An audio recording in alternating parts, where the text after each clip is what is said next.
The Vatican hosted a 4-hour online event last night on how to pursue a global ceasefire. Cardinal Pietro Parolin, the Vatican Secretary of State, says we are called to transform instruments of hatred to instruments of peace. Among the topics in the discussion were interreligious dialogue and how to prioritize the needs of the poor. Joining us now is Alessio Pecorario, coordinator of the Security Task Force of the Vatican COVID-19 Commission. Alessio, welcome. Thank you so much for joining us today. Tell us, what concrete actions does the Vatican suggest to arrive at a global ceasefire? I would say mainly two ingredients. The first ingredient is cooperational international norms and best practices that are all part of the mosaic of a proper multilateral system, which we are all called to reinforce. The second ingredient is ecumenical and interreligious dialogue.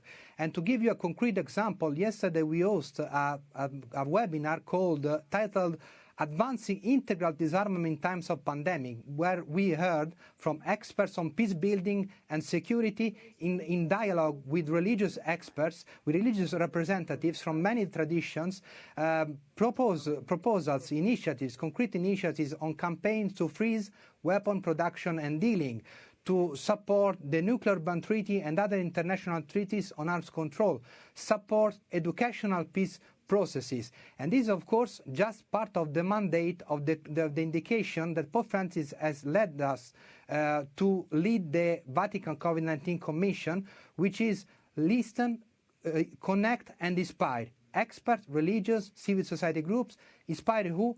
Political leaders that can support our initiatives. What are some of the obstacles in promoting disarmament? I think the real question here is how we define the security, because normally we consider security as the security for the state. There is an urgent need to focus on the security of the people. When we focus on the security of state, normally we think to elements like the armaments or the rhetoric, military rhetoric, the modernization of arsenals, especially nuclear, while the security of people is made of access to healthcare system, is made of food security, is made of jobs. We are living the most serious crisis, humanitarian and socio-political crisis after the World War II. Alessio, we don't have a lot of time left, but I do want to ask you this. As you know, building trust among nations really is not easy. How can that be done? How can it be accomplished? I think that the trust, the most important element of trust is that we have an urgent need to share cooperative approach to security and to peace building, to foster human security at the heart of our effort. Religions can be very helpful in that, because at least conceptually they have a couple of advantages. An advantage in terms of time, because they link by nature on the transcendent, and so they have forward-looking look on the history, on the economics and on politics.